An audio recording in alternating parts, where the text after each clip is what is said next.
살아계신 하나님 말씀은 요한복음 2장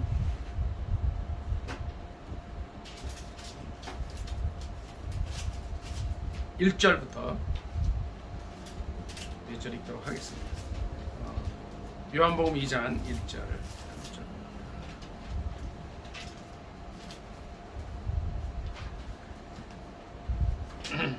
그냥 10절 한 절 읽겠습니다. 2장 여러 절이 있는데 2장 10절 한 절만 읽도록 하겠습니다. 합독하겠습니다. 시작. 말하되 사람마다 먼저 좋은 포도주를 내고 취한 후에 낮은 것을 내거늘 그대는 지금까지 좋은 포도주를 두었다 하니라. 아멘. 한 번 더 읽습니다. 말하되 사람마다 먼저 좋은 포도주를 내고 취한 후에 낮은 것을 내거늘 그대는 지금까지 좋은 포도주를 두었도다 하니라. 아멘. 이 말씀을 본문으로 해서 예수님의 첫 표적이라는 제목으로 함께 은혜 나누기를 원합니다. 제목이 뭐라고요? 예수님의 첫 표적.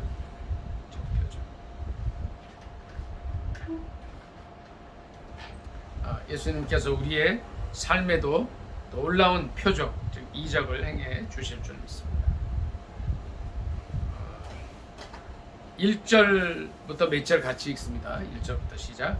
사흘째 되던 날 갈릴리 가나에 혼례가 있어 예수의 어머니도 거기 계시고 예수와 그 제자들도 혼례의 청함을 받았더니 포도주가 떨어진지라. 예수의 어머니가 예수에게 이르되 저들에게 포도주가 없다 하니 예수께서 이르시되 여자여 나와 무슨 상관이 있나이까? 내 때가 아직 이르지 아니하였나이다. 아멘. 여기까지 읽습니다. 자, 오늘 제목이 뭐라 그랬죠? 민호 형제? 예수님의 첫 표적. 근데 예수님께서 어디 가는 걸 좋아하셨냐면 이제 혼인잔치에 가는 걸 참 좋아하셨어요. 보니까. 왜냐하면 예수님의 가장 사랑받던 애제자였던 요한이 예수님의 첫 표적으로 이 가나에서 있었던 혼인잔치, 결혼식에 오늘 말로 치면 결혼식을 이제 주제로 삼은 걸 보니까 예수님 이런 걸 굉장히 좋아하셨던 것 같아요. 민우 형제는 예수님이 장례식장에 가신 거 혹시 보셨어요? 장례식장? 사복음서 기록 중에 그런 게 있어요? 별로 없어요. 김한나 집사님, 예수님이 장례식장에 간 기록이 있습니까? 별로 못 보셨죠. 전사랑 사모님, 예수님이 장례식장 간 기록이 있어요? 없죠. 자, 절 좀 보세요. 민호 형제 여기 보세요. 장례식장을 예수님은 안 가셨어요. 대신에 장례식장에 가서 어떻게 하셨어요? 그러니까 장례식을 치를 사람, 그러니까 장례식을 치러야 하는 곳에 가서 어떻게 했어요? 다 살려냈어요. 다 살려냈어요. 제가 말씀을 준비하면서 참 너무 은혜가 된 게 뭐예요? 예수님은 장례식장을 가신 기록이 없는데 또 장례식장을 가서서는 어떻게 해요? 한 번은 어디, 이래 형제, 나인성에, 이제 누가복음에 나와요. 나인성에 가실 때 한 과부가 죽은 자기 아들을 메고 이제 이 상여 뒤에서 따라 나오는 그런 사건이 있었죠. 그때 예수님 어떻게 하셔요? 이래 형제, 예수님께서 어떤 일을 하셔요? 거기에 참석하셔서 뒤에 따라가셨어요? 이렇게 따라가시면서 같이 슬퍼하셨어요? 어떻게 하셨습니까? 민혜 형제, 어떻게 하셨어요, 예수님? 제가 이제 그 기사를 다시 한번 이 말씀을 준비하면서 이렇게 보면서 또 거기뿐 아니에요. 또 그 해당장이 하나 있었는데 해당장의 이름이 야이로였어요. 민영제 야이로 회당장의 딸이 몇 살 된 딸이 죽었죠? 12살 된 딸이 죽었단 말이에요. 12살 된 딸이. 이 딸이 죽기 전에 이 야이로 회당장이 어떻게 예수님께 찾아와서 무릎 꿇고서 간절히 이제 부탁을 합니다. 내 딸이 다 죽게 됐습니다. 그러니까 딸을 굉장히 사랑 하던 사람이었던 것 같아요. 내 딸이 좀 죽게 됐는데 와서 좀 고쳐달라. 그래서 예수님께서 그 야이로 회당장, 오늘날로 말하면 뭐예요? 조그만 교회 목사님이에요. 목사님의 딸이 죽은 걸 고쳐주러 가셔요. 근데 가는 길에 지체가 됩니다. 왜 지체가 됐어요? 12회를 혈루증으로 앓던 여인이 예수님의 옷자락을 만져도 병이 낫겠다 생각을 하고 옷자락을 만지고 또 이제 그 여인을 치료해주는 과정 속에서 어떻게 돼요? 시간이 지체가 됩니다. 막 시간이 지체가 되니까 어떻게 돼요? 이 야이로 회당장의 딸 집에서 사람이 왔어요. 사람이 와서 민영제 뭐라 그래요? 오실 거 없다는 거예요. 죽었다고. 그러면 또 이 장례식을 치러야 돼요. 그런데 예수님께서 뭐라 그러세요? 두려워 말고 믿기만 하라 그러시더니 찾아가셨어요. 찾아가셔서 이 12살 소녀를 어떻게 살려내십니까? 뭐라 그러세요? 그때 무슨 말씀을 하셔요? 달리다쿰 하시는 거예요. 이게 뭐예요? 소녀야, 내가 내게 말하노니 일어나라 그러시는 거예요. 나인성 과부의 아들이 상여임에서 나올 때도 뭐라 그러세요? 청년아 일어나라 말씀하셔요. 자, 또 한 사건이 있었어요. 예수님과 아주 친하게 지내던 나사로라는 청년이 있었어요. 근데 나사로도 역시 죽습니다. 죽어서 이제 며칠 됐을 때 예수님이 가시죠. 이제 뒷장에 나오지만 4일 됐을 때 가시죠. 그러니까 사람들이 다 슬퍼하고 그 마르다의 이제 자매들이 있었죠. 누이들이 있었는데 마르다가 아니라 나사로의 자매들이 있었는데 이름이 누구예요? 마르다와 마리아가 있었어요. 막 그냥 울고 난리가 났었죠. 근데 예수님께서 어떻게 하셔요? 그 죽은 지 4일 된 장례식장에 가서 어떻게 하셔요? 이걸 뒤집어 놓으셨어요. 뭐라고 말씀하셔요? 4일 된 죽은 사람을 향해서 예수님이 말씀하셔요. 나사로야 나오라. 자 보세요. 이제 나인성 과부의 아들을 멈추고서 뭐라고 그러셨다고요? 청년아 내게 말하노니 일어나라 그러셨어요. 야이로 회당장의 딸을 향해서도 뭐라 그래요? 달리다쿰 하셨다. 소녀야 내가 내게 말하노니 일어나라. 나사로를 향해서도 동일하게 말씀하셔요. 이 세 가지 사실은 뭐예요? 예수 그리스도는 장례식장을 안 가셨는데 장례식장에 가시면 어떻게 해요? 그 사람들을 다 살려내셨단 말이에요. 그러니까 이 예수님의 애제자 사도 요한은 정말 예수님이 어떤 분이라고 그래요? 요한복음 1장에 뭐라고 말씀하시냐면 1장 4절 제가 읽습니다. 그 안에 생명이 있었다. 이 생명은 사람들의 빛이라. 이 생명은요 그저 민혜 형제 우리가 입으로만 외치는 생명이 아니라는 거예요. 실제 죽은 사람에게 삶을 주는 그 삶의 현장에서 그거를 사도 요한이 본 거예요. 자, 혹시 우리의 삶 속에 이런 어려움과 고통과 괴로움이 있어요? 예수님을 초청하시기 바랍니다. 2장 1절 본문 다시 한번 봅니다. 1절 봅니다. 제가 한번 더 읽을 거예요.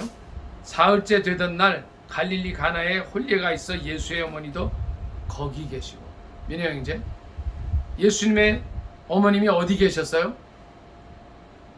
말씀 1절 보세요. 뭐라고 그랬어요?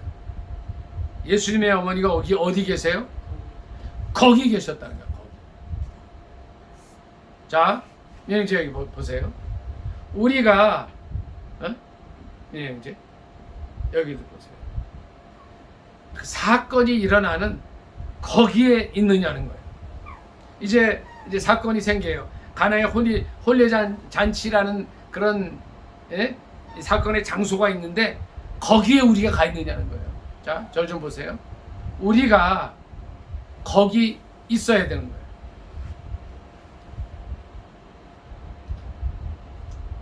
자, 다시 말씀을 드려요. 민영제, 우리가 어떤 사건이 났는데 거기에 우리가 있느냐는 거예요. 이거 말씀을 다시 바꿔서 드려요. 우리가 어떤 사건의 현장을 갔어요. 거기에 갔는데 거기에 있음으로 말미암아 놀라운 사건이 일어나게 되느냐는 겁니다. 그 사건의 현장 속에, 그곳에, 거기에 우리가 참여를 해야 돼요. 오늘 이제 이 예배의 현장 속에 바로 거기에, 여기서 말하는 거기에 우리가 있느냐는 거예요. 어떤 사건이 벌어져요. 직장이나 가정이나 공동체 속에서 어떤 사건이 일어날 때 거기에 누가 있느냐는 겁니다. 저와 여러분은 어떤 놀라운 사건이 일어날 때 거기에 계신 분들이 되시기를 예수님의 이름으로 축복합니다. 아멘. 자, 2절 보니까 이제 거기에 누가 계시냐면 예수님이 계신 거예요. 그 장소, 사건이, 민혜 형제, 사건이 벌어지는 장소에 나도 있고 또 누가 있어야 돼요? 예수님이 계셔야 돼요. 내 인생의 삶의 현장 속에 예수님이 계신가 하는 거예요.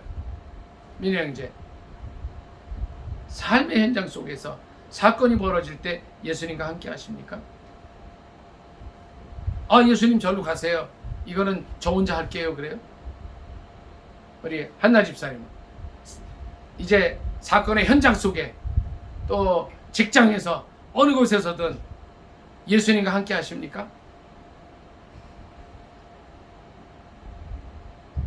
예수님과 함께 하시기 바랍니다.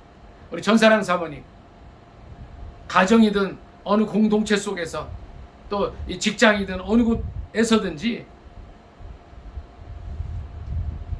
예수님과 함께 하느냐는 거예요. 예수님과 함께.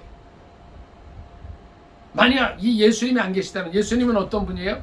장례식장을 생명이 새로 태어나고 생명이 새로 주어지는 자리로 만드시는 분이란 말이에요. 그 예수님이 계신 거기에 내가 있어야 하는 거예요. 근데 거기에 이제 예수님의 어머님도 계시지만 예수님과 제자들이 거기에 청함을 받았어요. 그래서 문제가 하나 생겼어요. 문제가. 민희 형제 3절 한번 크게 읽어주세요. 3절. 2장 3절.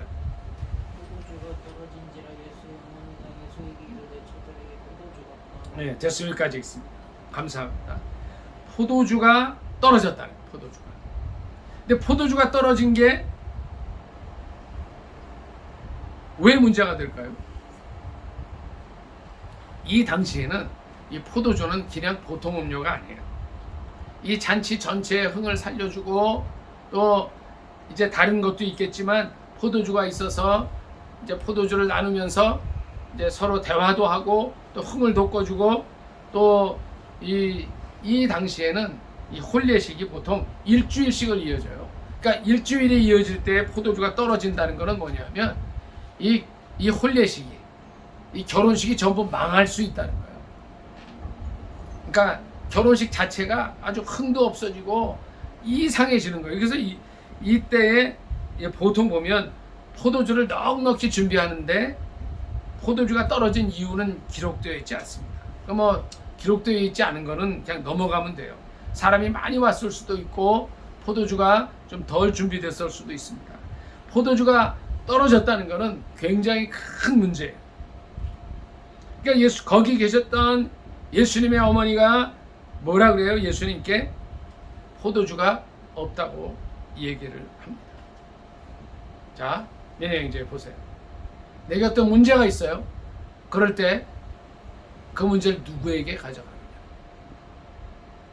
예수님의 어머니는 어떻게 하셨어요? 이 문제를, 이 아주 중요한 이 문제를 예수님께 가져갑니다. 저 여러분에게 어떤 문제가 있습니까? 그 문제를 어떻게 해야 돼요? 누구에게 가져가요? 천지를 지으신 하나님이신 예수님께 가져가야 되는 거예요. 그러니까 많은 사람들이 어떻게 해요? 이 문제를 예수님께 가져가지 못하니까 절망하고 힘들어하고 괴로워하는 거예요. 그런데 거기 계셨던 예수 그리스도의 어머니는, 예수님도 마침 거기 계셨지만 그 문제를 유일하게 해결해 주실 수 있는 예수 그리스도에게 가져갔다. 저들에게 포도주가 없습니다. 포도주가 없다고 합니다. 저들에게 포도주가 없어요 라고 문제를 들고 간 거예요. 예수님의 어머니가 한 거는 미리 형제 아주 간단한 거였어요. 그 문제를 가지고 간 거예요. 누구에게 가지고 가요? 조금 전에 얘기하신 대로 예수님에게 가져갑니다. 자, 두 번째 중요한 것은 사건이 일어나는 그 장소, 거기에 우리가 있어야 해요. 중요한 사람들이 모여 있어야 되지만 가장 중요한 거는 발생한 문제를 예수님에게 가져가는 게 아주 중요해요. 단순한 말 한마디예요. 예수에게 이르되 저들에게 포도주가 없다. 메리아 형제, 혹시 예수님께 가져갈 문제들이 있어요? 개인의 문제나 가정의 문제가 있어요? 공동체의 문제가 있어요? 예수님께 가져가시기 바랍니다. 아멘. 두 분도 마찬가지.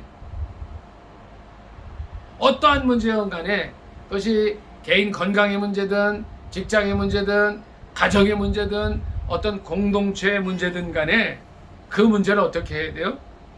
예수님에게 가져가요.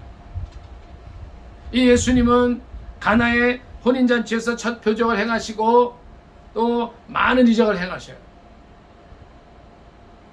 이 동일하신 예수님이 지금도 살아계셔서 이 예수님의 어머니가 이렇게 했던 것처럼 포도주가 없다는 이 문제들, 인생에 있어서 가장 큰 문제들이 뭐가 있어요?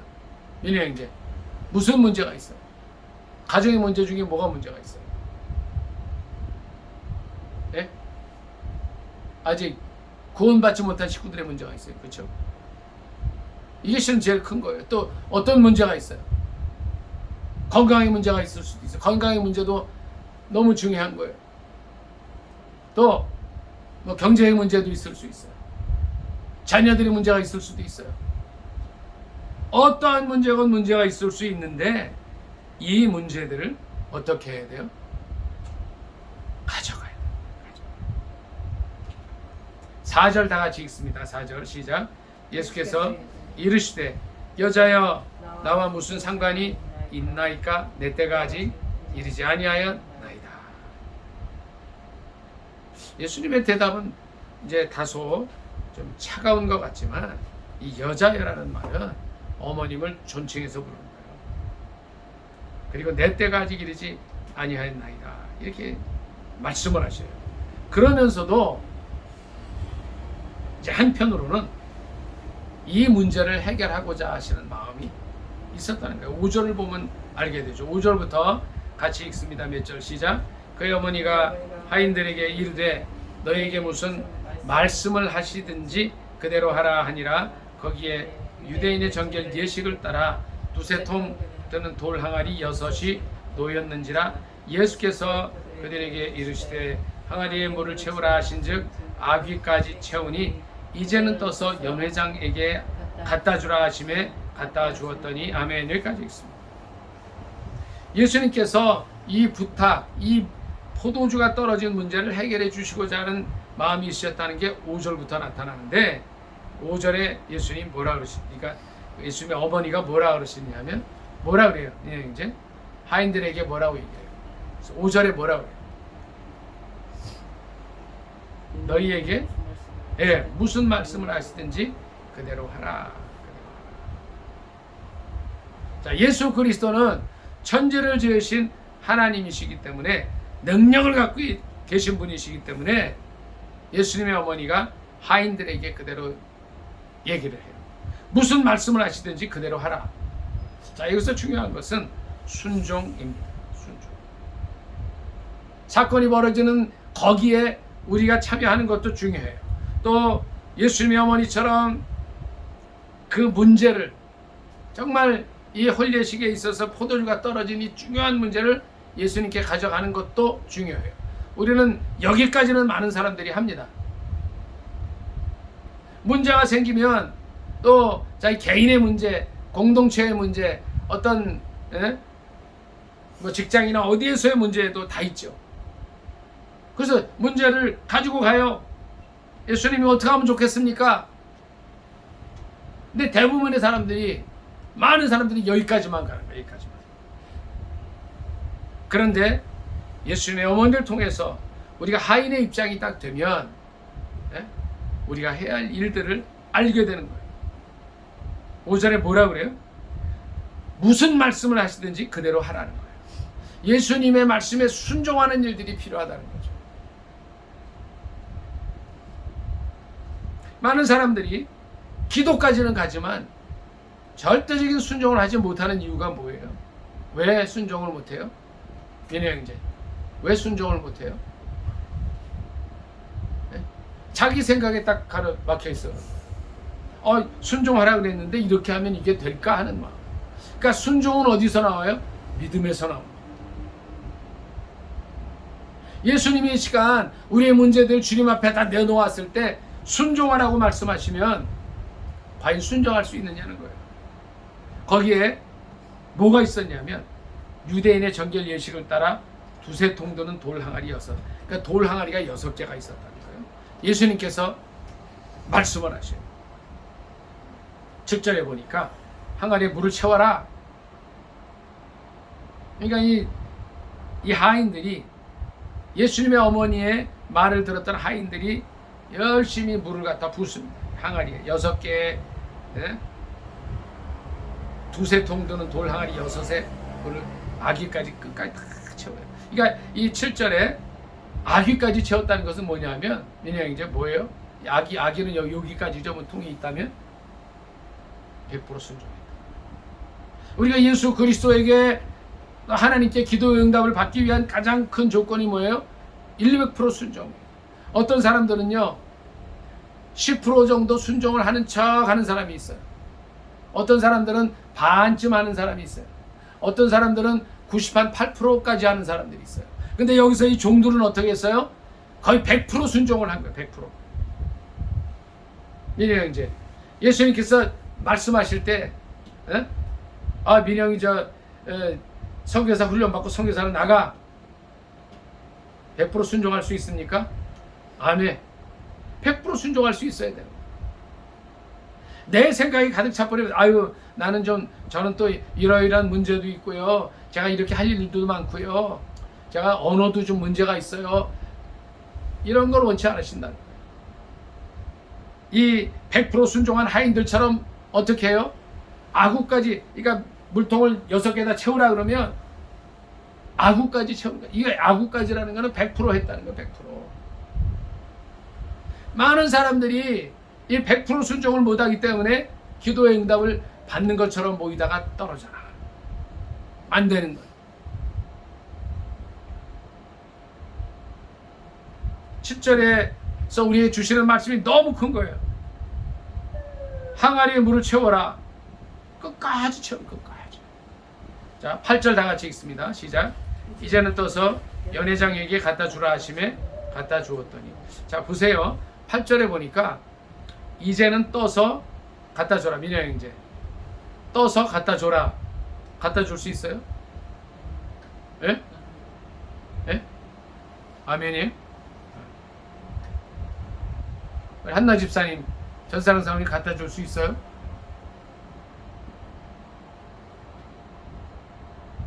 갖다 줄 수 있길 바랍니다. 그런데 이제 갖다 주기까지의 갈등이 있을 수가 있어요. 이제는 떠서 연회장에게 갖다 줘라 할 때에 여기에는 하심에 갖다 주었더니, 근데 이 하인들이 갈등이 없었겠어요?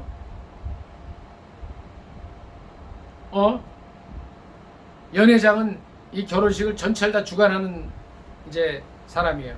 그러니까 신부의 아버지일 수도 있고 신랑의 아버지일 수도 있어요. 아니면 신랑 가족의 아주 유력한 사람일 수 있어요. 이게 전체를 다 진행하는 사람이에요. 그 사람에게 아무리 예수님이지만 예수님을 하인들은 잘 모르잖아요. 예수님의 어머님이 무슨 말씀을 하시든지 그대로 하라, 100% 순종하라 그러셨으니까 네 하고 대답을 하고서 있었는데 그냥 물을 채우라 그러고 갖다 채웠더니 떠서 갖다 줘라. 이거 어떻게 순종할 수가 있겠어? 이것도 떠서 갖다 주면 연회장에게 혼나지 않을까? 이거 왜 저럴까? 이건 단순히 물인데 왜 물을 채워서 이걸 또 갖다 주라 그럴까? 사람을 농락하는 건 아닙니까? 많은 생각이 들 수가 있는 거예요. 우리의 삶 속에서 이제 하나님과의 우리와의 관계가 제대로 안 되는 이유는 뭐냐면 믿음보다는 우리의 인간적인 생각들이라. 우리가 오랫동안 기도했어요. 직장 문제 놓고 기도하고 건강 문제 놓고 기도하고 가정을 위해서 자녀들을 위해서 기도했어요. 근데 현실에 보이는 게 없단 말이에요. 예를 들어서 그러면 어떤 생각이 들어요? 하나님이 계신가 하는 마음이 딱 드는 거예요. 불신이 들어오는 거예요. 그럴 때 100% 순종이 어려운 거예요. 우리가 기도한 거를 하나님께서 100% 이루어 주실 것이라는 이제 이 믿음을 가질 때, 지금까지는 너희가 내 이름으로 아무것도 구하지 아니하였으나 구하라 그리하면 받으리라. 받으리니 너희 기쁨이 충만하리라. 요한복음 16장 24절 말씀처럼 하나님께서 다 응답해 주시라는 확신 속에 있어야 순종이 나온다. 순종. 그러니까 이 8절에는 그냥 간단해요. 이제는 떠서 연회장에게 갖다 주라 하심에 종들이 고민을 했다 이런 얘기가 없어요. 그냥 순종하는 거예요. 예수 그리스도의 말씀이 떨어질 때 민혜형제 아까 뭐라 그랬어요? 주님이 선교사로 가라 그러면 훈련받고 가라 그러면 간다고 말씀하신 줄 믿습니다. 아멘. 그래서 주님 말씀하신 말씀이 떨어지면 주님께서 하라는 확신이 들면 어떻게 해요? 순종하는 거예요. 순종. 예수님의 첫 표적에서 이 순종한 이 하인들은 굉장히 중요한 역할을 해요. 이 전체에서 주인공이 누구인 것 같아요? 연회장이 아니에요. 다음에도 제가 말씀을 드리겠지만 예수님은 천지를 창조하시는 하나님이세요. 그분은 생명을 주시는 분이에요. 그분은 능력자예요. 모든 걸 할 수 있으신 분이에요. 그리고 예수님의 어머니 마리아도 있었어요. 예수님의 제자들도 있었어요.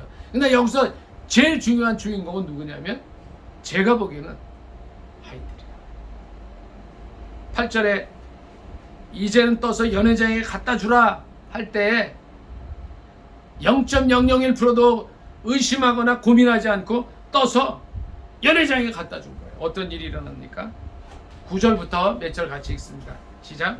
연회장은 물로 된 포도주를 맛보고도 어디서 났는지 알지 못하되 물떠온 하인들은 알더라. 연회장이 신랑을 불러 말하되 사람마다 먼저 좋은 포도주를 내고 취한 후에 낮은 것을 내거늘 그대는 지금까지 좋은 포도주를 두었도다 하니라. 아멘. 9절 10절에 보니까 대성공이었어요. 망쳐질 뻔했던 이제 포도주가 떨어져서 흥이 나지 않고 정말 위기 속에 있었던 가나안의 혼례잔치가 성공적으로 끝나게 돼요. 성공으로 이어지게 돼요. 연회장이 이렇게 평가를 해요. 물로 된 포도주라 그랬어요. 맛보고 어디서 났는지 알지 못하지만 물떠온 하인들은 안다 그랬어요. 근데 연회장의 평가가 뭐였어요? 민혜형제 10절에 뭐라 그랬어요? 이 연회장의 평가, 예수님이 물로 만드신 포도주가 어땠어요? 정말 좋은 포도주였다는 거예요. 그러니까 보통 잔치를 할 때는 처음엔 좋은 거를 내놨다가 사람들이 이제 술 취하고 흥에 겨워서 이러고 있으면 좀 질이 낮은 걸 내올 수 있었다는 거예요. 보통 그렇게 하는 거예요. 그 동네에서 일주일 동안 하니까 2, 3일은 좋은 거 내놨다가 3, 4일부터는 좀 다 취했으니까 그래도 되죠. 보통 일주일 잔치를 하는데. 그런데 연회장이 이렇게 평가를 해요. 지금까지 좋은 포도주를 뒀다. 이 가나의 혼인잔치의 사건, 예수님의 첫 표적이 뭐였냐면 이와 같이 인간의 삶을 좋은 것으로 만들어 주신다는 거예요. 설교 서두에 말씀을 제가 드렸습니다. 예수님께서는 장례식장에 가지 않으셨다 그랬어요. 장례식장에 가시더라도 죽은 사람들을 다 살려내셨어요. 예수님은 생명이시기 때문에 그래요. 말로만 생명이신 분이 아니에요. 실제 죽은 자들에게, 생명이 없는 자들에게 생명을 주시는 하나님이세요. 그래서 이제 결혼잔치 결혼하게 되면 또 새로운 아이가 태어나잖아요. 생명을 귀하게 여기시는 분이시라는 거예요. 근데 그분이 가서 이 혼례잔치를 놀라운 것으로 만들어주세요. 정말 좋은 것으로 만들어주세요. 하나님께서 좋은 것으로 주기를 원하신다는 거예요. 생명을 주기를 원하신다는 거예요. 시편 103편 5절에 뭐라 그랬어요? 좋은 것으로 내 소원을 만족해 하사 내 생명으로 내 청춘으로 독수리같이 새롭게 해주신다. 저와 여러분은 날마다 나이가 들어가지만 우리의 영은 어떻게 해요? 민영 형제 어떻게 해요?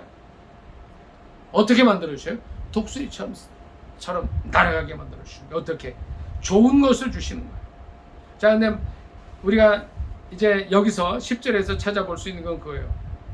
9절에서, 10절이 아니라 9절에서 연회장은 이 포도주가 어디서 났는지 알아요? 몰라요? 네? 알아요? 몰라요? 9절에 보니까 뭐라 그래요? 민영 이제 9절에 이 포도주가 어디서 났는지 알아요? 모르죠. 하인들은 알아요? 몰라요? 안다는 거예요. 안다. 자, 조금 전에 제가 그랬어요. 이 가나의 혼례잔치, 예수님의 첫 표적 사건에서 중요한 거는 이 하인들이라 그랬는데 왜 하인들이 주인공이에요? 이들은 알았단 말이에요. 이제 뭘 알았어요? 이 포도주가 어디서 나왔는지 네? 알았다는 거예요.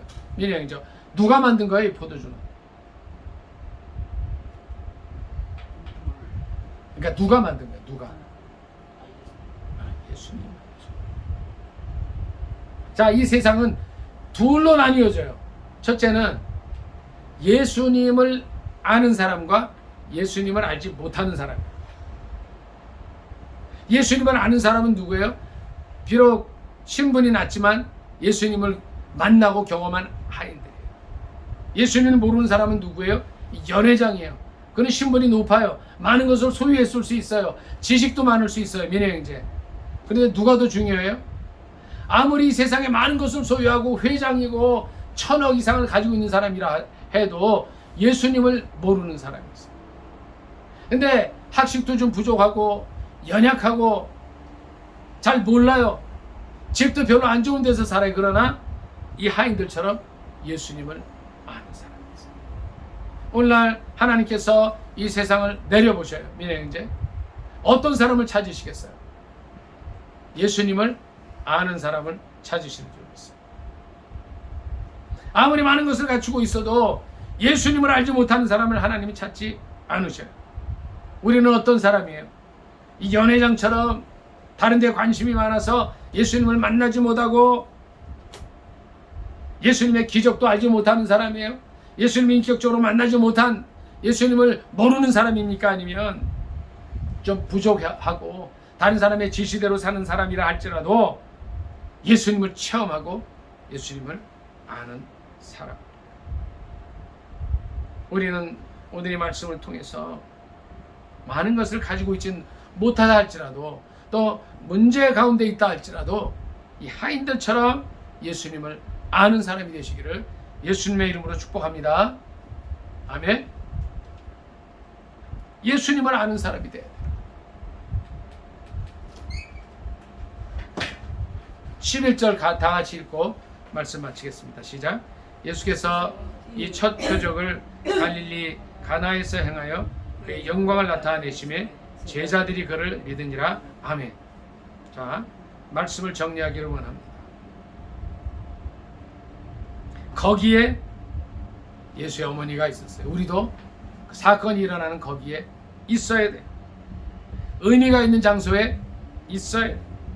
신앙의 역사가 일어나는 장소에 있어야 돼요. 표적이 일어나는 장소에 우리가 있어야 돼요. 두 번째, 그 문제들을 예수님의 어머니처럼 예수님께 가져가야 돼요. 기도해야 됩니다. 우리가 날마다 기도해야 하는 이유가 여기 있어요. 어떤 상황 속에서도 기도해야 돼요. 예수님께 우리 문제들을 가지고 가야 돼요. 그리고 민행자 어떻게 해야 돼요? 이 하인들처럼 100% 순종해야 돼요. 이제 이후에 우리의 삶이 어떤 삶이 되어야 됩니까? 그래서 세상 것들, 세상 지식, 돈 벌고 이런 거 중요해요. 연회장처럼 사는 것도 중요하지만 하인들처럼 예수님을 만나는 일이 필요합니다. 예수님을 아는 일이 필요해요. 요한복음 2장 9절에는 명확히 기억하고 있어요. 연회장은 잘 몰랐어요. 이 포도주가 어떻게 생겼는지도 몰랐어요. 나중에 이게 뭐 알아보려고 하지도 않고 자기 나름대로 평가하고 말아요. 그러나 하인들은 알았어요. 누가 이걸 했는지 알았어요. 누가 이 역사의 주관자인지 하인들은 알았어요. 우리도 알아야 돼요. 많은 사람들이 세상 일에 취해서 예배도 드리지 않고 돈 벌기에 바빠서 돈이 인생의 주인이 되고 돈이 하나님이 돼서 살지만 우리는 천지를 주관하시는 분이 예수님이신 것을 알아야 됩니다. 그럴 때 11절 말씀처럼 놀라운 영광이 하나님께 드려지게 됩니다. 예수님께서 첫 표적을 갈릴리 가나에서 행했는데 어떻게 돼요? 영광을 드러내셨어요. 하나님께 영광을 나타내셨어요. 우리의 삶 속에서 우리는 이제 그 장소에 거기에 있다가 기도하면서 100% 순종해서 응답을 받을 수 있어요. 그런데 응답받은 다음에 어떻게 해야 돼요? 예수님을 더 깊이 알아가야 돼요. 그 다음에는 뭐예요? 하나님의 영광 돌리는 삶이 돼야 돼요. 인생 살다 보면 아까 김한대 집사님 기도하신 것처럼 녹록지 않은 인생의 삶의 현장에 부딪혀요. 그러나 녹록지 않아도 그 문제들 우리 주님은 해결하십니다. 가나의 혼인잔치에서 물로 포도주를 만드신 것처럼 힘들어 보이고 어려 보이고 또 별로 맛도 없는 인생 같지만 하나님은 놀랍게 맛있는 인생으로 변화시켜 주세요. 그리고 영광을 드러내 주십니다. 지금까지 우리의 삶이 어디에 와 있어요? 어디까지 처해 있어요? 가나의 혼인잔치에서 첫 표적을 행하신 예수 그리스도처럼 주님만을 행하시기 바랍니다. 또 이 하인들처럼 오늘 이 사건의 주인공인 하인들처럼 순종하고 기도하고 예수님을 더 깊이 알아가는, 그래서 하나님께 영광 드리는 여러분이 되시기를 예수님의 이름으로 축원합니다. 아멘. 자, 기도하겠습니다. 말씀 생각하면서 이 말씀대로 살 수 있게 해달라고 주여 찬양드리 기도합니다. 주여, 사랑의 하나님 아버지, 감사합니다. 오늘 예수님의 첫 표적에 대해서 말씀을 듣게 하심을 감사합니다. 정말 의미 있는 사건이 일어나는 장소, 거기 우리가 있게 하여 주시옵소서. 거기 있는 자들이 되게 하옵소서.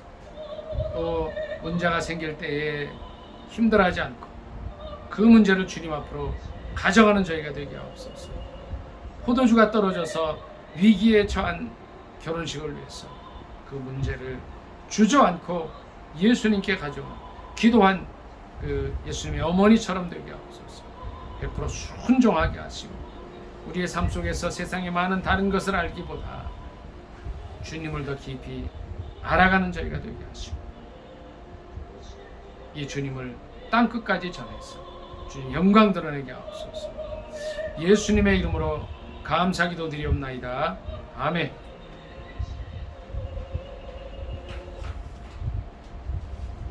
또 좀 꺼주세요. 하나 좀.